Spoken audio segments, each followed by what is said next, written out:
131ാമത് മാരാമൺ കൺവെൻഷന് തുടക്കമായി. മർത്തോമ സഭാധ്യക്ഷൻ doctor Theodosius Marthoma Metropolitha convention ഉദ്ഘാടനം ചെയ്യും. 8 ദിവസം നീണ്ടു നിൽക്കുന്ന യോഗം 15-ന് സമാപിക്കും. പ്രവീൺ പുരുഷോത്തമൻ പത്തനംതിട്ടയിൽ നിന്ന് വിവരങ്ങളുമായി ചേരുകയാണ്. പ്രവീൺ, ചരിത്രപ്രസിദ്ധമായ മാരാമൺ കൺവെൻഷന് ഇന്ന് തുടക്കമാവുകയാണ്. ഇനിയുള്ള 8 ദിവസത്തെ പരിപാടികൾ, അതിന്റെ സമയക്രമങ്ങൾ, നടപടികൾ അതൊക്കെ എങ്ങനെയായിരിക്കും പ്രവീൺ? ചരിത്രപ്രസിദ്ധമായിട്ടുള്ള മാരാമൺ കൺവെൻഷൻ അതിന്റെ 131ാമത് മഹായോഗമാണ് ഇന്നിപ്പോൾ ആരംഭിച്ചിരിക്കുന്നത്. അല്പസമയത്തിനകം മർത്തോമ സഭ അധ്യക്ഷൻ ഡോക്ടർ തിയോഡോഷ്യസ് മർത്തോമ മെത്രോപൊലീത്ത ഉദ്ഘാടനം ചെയ്യും. സുവിശേഷ പ്രസംഗ സംഘം president doctor Isaac Mar Philoxenos എപ്പിസ്കോപ്പയാണ് ഈ ചടങ്ങിൽ അധ്യക്ഷത വഹിക്കുന്നത്. ഒപ്പം തന്നെ പ്രൊഫസർ ഡോക്ടർ ക്ലിയോഫസ് ജെ ലാവും അദ്ദേഹവും ഇവിടെ പ്രസംഗിക്കുന്നുണ്ട്. മർത്തോമ സഭയിലെ പ്രധാനപ്പെട്ട ബിഷപ്പുമാരെല്ലാം ഈ ഒരു മാരാമൺ കൺവെൻഷനിൽ പങ്കെടുക്കുന്നുണ്ട്.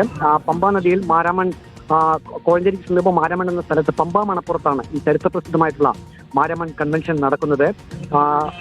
തിങ്കൾ മുതൽ ശനി വരെ എല്ലാ ദിവസവും രാവിലെ 7:30 ബൈബിൾ ക്ലാസുകൾ അത് പന്തലിൽ നടക്കും. തിങ്കൾ, ചൊവ്വ, ബുധൻ ദിവസങ്ങളിൽ ഡോക്ടർ ക്ലിയോഫസ് ജെ മാറു, ഒപ്പം തന്നെ വ്യാഴം, വെള്ളി, ശനി ദിവസങ്ങളിൽ ബിഷപ്പ് ഓൾസുരു എന്നിവർ ബൈബിൾ ക്ലാസുകൾക്ക് നേതൃത്വം നൽകും. കുട്ടികൾക്കുള്ള പ്രത്യേക യോഗം തന്നെ മാരാമൺ കൺവെൻഷനിലുണ്ട്. അത് CSSMന്റെ നേതൃത്വത്തിൽ രാവിലെ 7:30 മുതൽ വൈകിട്ട് 6:30 വരെ കുട്ടിപ്പന്തലിലായിരിക്കും അത് ക്രമീകരിക്കുക. കുട്ടികൾക്കായിട്ട് പ്രത്യേകം കുട്ടിപ്പന്തൽ തന്നെ ക്രമീകരിച്ചിട്ടുണ്ട്. മാരാമൺ കൺവെൻഷന്റെ ഏറ്റവും വലിയ പ്രത്യേകത അത് ആയിരങ്ങൾ ഓലമേഞ്ഞ പന്തലിൽ ഇരുന്ന് ഈ ഒരു കൺവെൻഷൻ കാണുന്നു എന്നുള്ളതാണ്. അതുതന്നെയാണ് മാരാമൺ കൺവെൻഷന്റെ ഏറ്റവും പ്രത്യേകത എന്നുള്ളതും. ഏതായാലും 8 ദിവസത്തെ മാരാമൺ കൺവെൻഷൻ ഇന്നിപ്പോൾ തുടക്കമായിരിക്കും. അല്പസമയത്തിനകം മർത്തോമ സഭ അധ്യക്ഷൻ doctor Theodosius Marthoma Metropolitha Maramon convention ഉദ്ഘാടനം ചെയ്യും.